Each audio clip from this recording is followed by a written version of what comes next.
Pasabog naman ang shows ng Kim Pao. Kahit saan man ito magpunta, daig pangaraw ang rally kung punuin ito.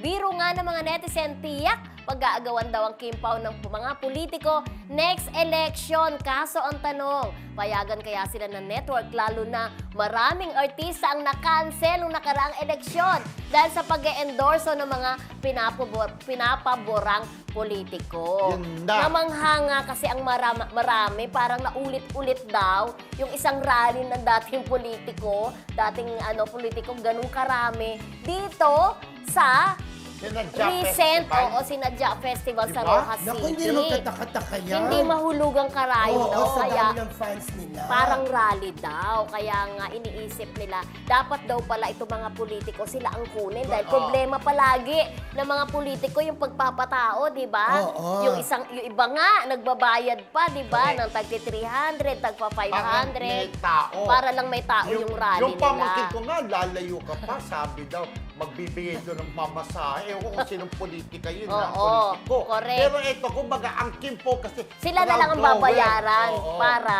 Makahatid ng Oo. tao. Pero yung alam mo, politician. sa totoo lang, for sure, hindi ganun kadali or baka hindi pumayag ang management Oo. nila na mag-endorse o Correct. sumama sa isang rally ng politiko. Pero mga girl, Diba? pinagbabawalan di ba, ng ng kanilang Oo, network. hindi basta-basta. Pero alam mo, nung kabataan natin, ang KBL, nung meron pang partido ng KBL, lagi sila may mga artista kapag ka nagkakampi. Oo, si Sharon, si Maricel, si Nora, di di ba? ba?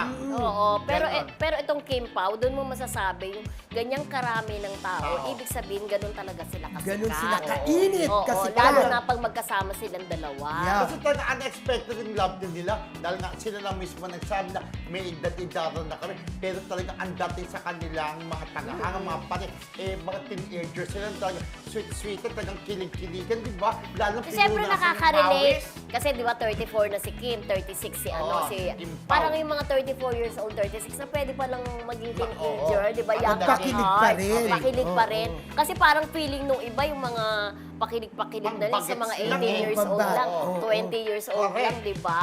So tayo, nakaka-relate tayo kay Kim Chiu at saka kay Paolo Since Abilino. tayo Bilang ikaw, 38. 36 ka, di ba? 38. Ato ikaw. 35. 33. Kaya di I'm only natin. 35. Kaya syempre tayo kilig-kiligan din sa Kim Pao. Oo, di ba? pero hindi naman halata kay Kim naman, para naman teenager kung magdamit. Yeah. Pero Di sa ba? tingin ko kung sakali man na dumating na sa puntong kailangan na nila lumagay sa tahimik, sila ng dalawa talaga. Oo. Tama na kasi nasa right age na sila, parehas na silang mental, financially stable, Oo, di ba? correct. So, ang tuloy niyan ay sa simbahan na talaga, di ba? Oo. Yun Habol na. na para magkaanak pa kasi Oo. alam naman natin medyo risky na sa babae Pag pagka 40 line ba? of 3 na eh. Pero ikaw, di ba? O na, line of 3 na ako Pero eh. okay naman di ba? Hindi, mahirap. Mahirapan Mahirap ka. ang ganun Pero kasi age. maganda sa'yo, ay kahit isa lang anak mo talaga ang bait-bait ng bata, yung ating inaanak. di ba? True. Get may well soon bait. sa aking anak, ha? Get well soon dahil may Kel, pizza, oo, di ba? oo, oo. Diyos ko yung ate ko nagpapizza. Boom! Tinuro ka ng ganun dati. Tuturukan niya dahil paingit yun. Hindi, May ganun sound talaga. Boom, gumano. Hindi. Kasi ate ko hawak-hawak niya, gagan. Gagan siya to. Para Ang matanggal mahalaga yung may ano. mata. May mata. Oo. Ay, oo. May Unlike mata. yung iba na pagka yung tago, ang matawag yung tago. Yung Bato. dapa. Pigsag dapa. Oh, ayun, gagaling naman yan si Kel. ating inaanak, di ba? Hi, Kel. Get well soon from Nina. Oo.